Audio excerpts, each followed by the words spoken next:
All right, day 4, Building a Box for Time blog. We're here with Matt Burns at CrossFit Woodbury. Very nice gym, all nice Rogue, all fun kinds of toys.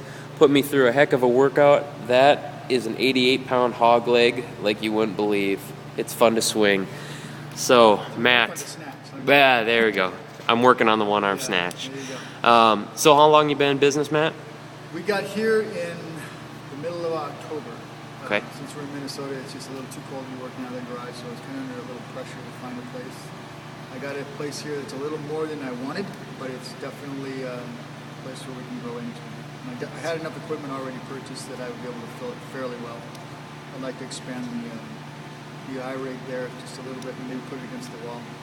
Do a couple other things. I got some other plans for the place. Excellent, excellent. It's been a good location. Excellent, excellent. How many members you sitting at? I really don't know. I got an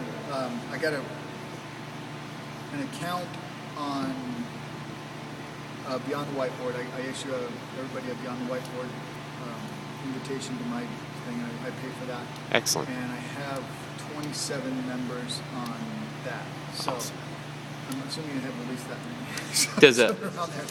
Does everybody like using the Beyond the Whiteboard? Yeah, they seem to really. Well, not everybody uses it, but the ones that do use it really like it. They have a lot of fun. So it's a great way to keep track of where you are in relation to the rest of the CrossFit population in the bigger wads. And Beyond the Whiteboard actually throws down some pretty cool challenges. Like this week, we have a 2-minute overhead squat challenge that I have one athlete that really wants to try to win it. And I just, since I'm 50 years old, I want to try to get 50. So I'm going to try to do that tomorrow. What's the record on it? I think it's up in the 80s right now. Oh, yeah, okay. But if I can get 50 at 50, I'll be a happy guy. Excellent. I might actually get my video posted. There you go. That's the thing do they have a Masters Division on? Maybe they got Masters Division. There we go. Beyond the Whiteboard, Masters Division. There we go. Who does your programming for you? I noticed that on your wall. Yeah, I don't know if everybody can see this. You have the whole week pretty much planned out on the board. I did have it over on a smaller board on the behind you there, but we kind of are at the point to where I was having to kind of crowd the names in at the bottom, so I bought a couple more whiteboards. And I started doing this, like keeping the whole week up, and I really kind of like it. I like being able to let people look back at what was going on.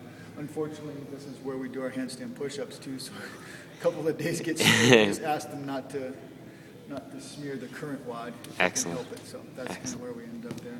Excellent. But I do like, though, keeping it up, and I change the colors for the different classes. And then I'm generally floating about 4 people per class. I think you 4 people. 3 with you, right?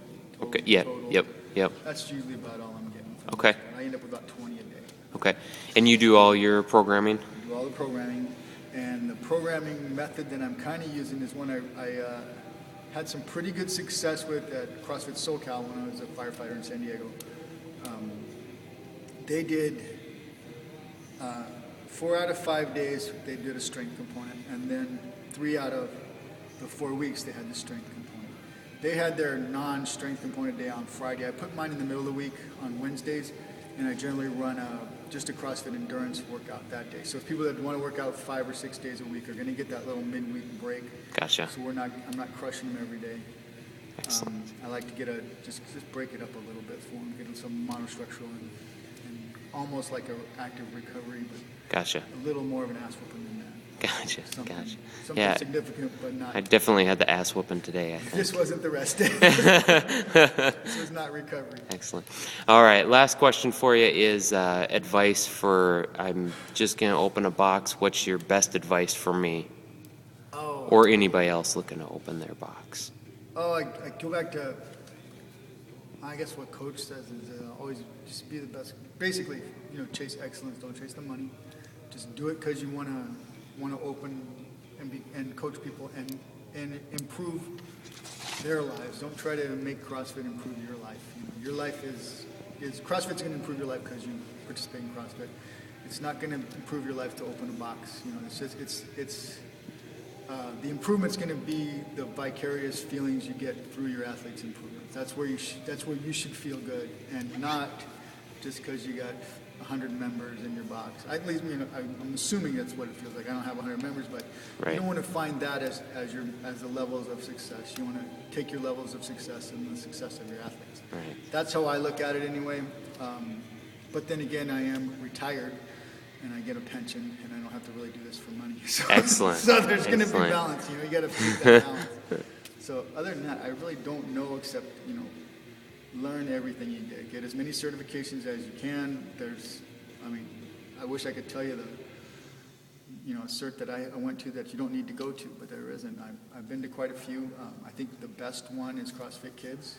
Yep.